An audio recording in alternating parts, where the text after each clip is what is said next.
വചനയാത്ര നിയമാവർത്തനം 11-ാം അധ്യായം. കർത്താവിൻ്റെ ശക്തി.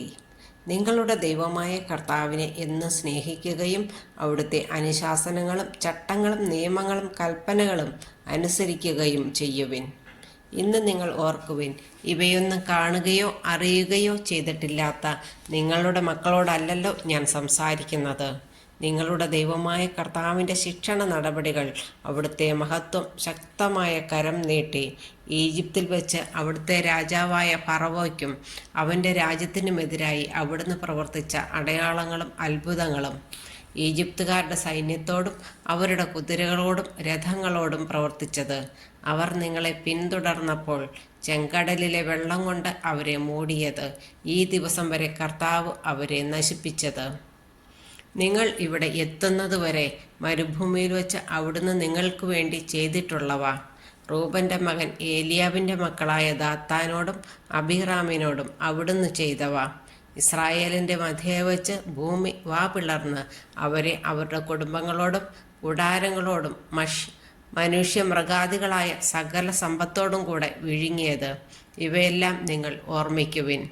ദൈവം ചെയ്തിട്ടുള്ള മഹനീയ കൃത്യങ്ങളെല്ലാം നിങ്ങൾ സ്വന്തം കണ്ണുകൊണ്ട് കണ്ടിട്ടുള്ളവയാണല്ലോ. അനുഗ്രഹവും ശാപവും. ഞാനിന്ന് തരുന്ന കൽപ്പനകളെല്ലാം നിങ്ങൾ അനുസരിക്കണം.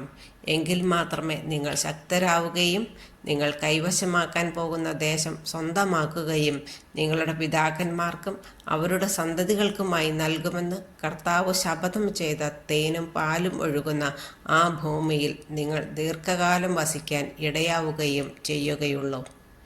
നിങ്ങൾ കൈവശമാക്കാൻ പോകുന്ന ദേശം നിങ്ങൾ ഉപേക്ഷിച്ചു പോന്ന ഈജിപ്ത് പോലെയല്ല. അവിടെ വിത്ത് വിതച്ചതിന് ശേഷം ഒരു പച്ചക്കറിത്തോട്ടത്തെ എന്ന പോലെ ക്ലേശിച്ച് നനയ്ക്കേണ്ടിയിരുന്നു. എന്നാൽ നിങ്ങൾ കൈവശമാക്കാൻ പോകുന്ന ദേശം ധാരാളം മഴ കിട്ടുന്ന കുന്നുകളും താഴ്വരകളും നിറഞ്ഞതാണ്. നിങ്ങളുടെ ദൈവമായ കർത്താവ് സദാ പരിപാലിക്കുന്ന ദേശമാണത്. വർഷത്തിൻ്റെ ആരംഭം മുതൽ അവസാനം വരെ എപ്പോഴും അവിടുന്ന് അതിനെ കടാക്ഷിച്ചു കൊണ്ടിരിക്കുന്നു.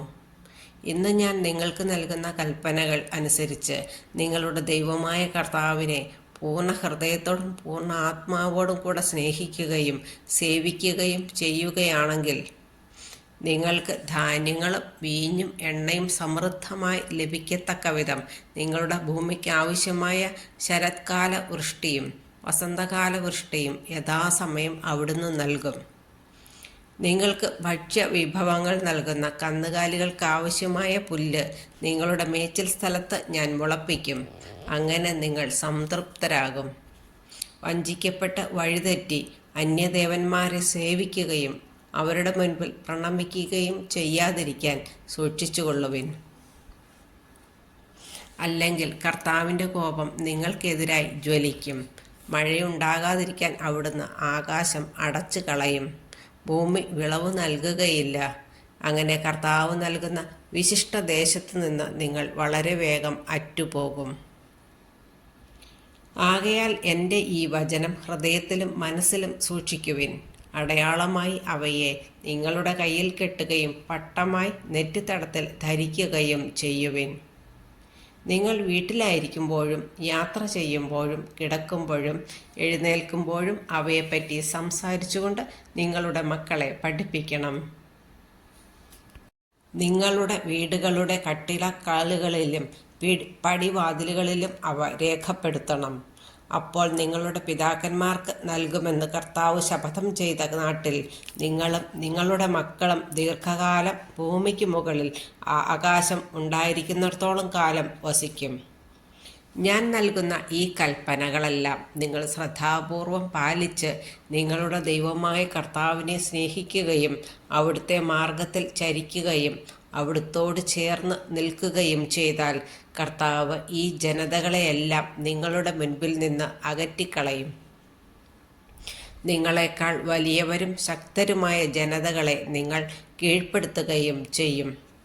നിങ്ങൾ കാലുകുത്തുന്ന സ്ഥലമെല്ലാം മരുഭൂമി മുതൽ ലെബനോൻ വരെയും മഹാനദിയായ യൂഫ്രട്ടീസ് മുതൽ പശ്ചിമ സമുദ്രം വരെയും ഉള്ള പ്രദേശം മുഴുവൻ നിങ്ങളുടേതായിരിക്കും. ആർക്കും നിങ്ങളെ ചെറുത്തു നിൽക്കാൻ കഴിയുകയില്ല. നിങ്ങളുടെ ദൈവമായ കർത്താവ് വാഗ്ദാനം ചെയ്തിട്ടുള്ളതുപോലെ നിങ്ങൾ കാലുകുത്തുന്ന സകല പ്രദേശങ്ങളിലും നിങ്ങളെക്കുറിച്ച് ഭയവും പരിഭ്രാന്തിയും അവിടുന്ന് സംജാതമാക്കും. ഇന്നേ ദിവസം നിങ്ങളുടെ മുൻപിൽ ഞാനൊരു അനുഗ്രഹവും ശാപവും വയ്ക്കുന്നു. ഇന്ന് ഞാൻ നിങ്ങൾക്ക് നൽകുന്ന നിങ്ങളുടെ ദൈവമായ കർത്താവിൻ്റെ കൽപ്പനകൾ അനുസരിച്ചാൽ അനുഗ്രഹം.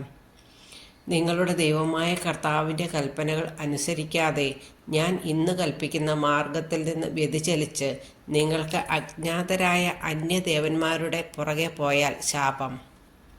നിങ്ങളുടെ ദൈവമായ കർത്താവ് നിങ്ങൾ കൈവശമാക്കാൻ പോകുന്ന ദേശത്ത് നിങ്ങളെ പ്രവേശിപ്പിക്കുമ്പോൾ ഗെരിസിം മലയിൽ അനുഗ്രഹവും ഏബാൽ മലയിൽ ശാപവും സ്ഥാപിക്കണം. ഈ മലകൾ ജോർദാൻ്റെ മറുകരെ സൂര്യൻ അസ്തമിക്കുന്ന ദിക്കിലേക്കുള്ള വഴിയിൽ അരബായിൽ വസിക്കുന്ന കാനാൻകാരുടെ ദേശത്ത് സ്ഥിതി ചെയ്യുന്നു. ഗിൽഗാലിനെതിരെ മോറയിലെ ഓക്കുമരത്തിനടുത്താണ് ഇവ.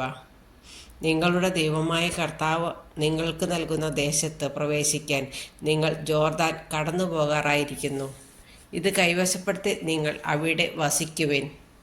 ഇന്ന് ഞാൻ നിങ്ങൾക്ക് നൽകുന്ന ചട്ടങ്ങളും നിയമങ്ങളും അനുസരിച്ച് പ്രവർത്തിക്കാൻ ശ്രദ്ധിച്ചു കൊള്ളുവിൻ.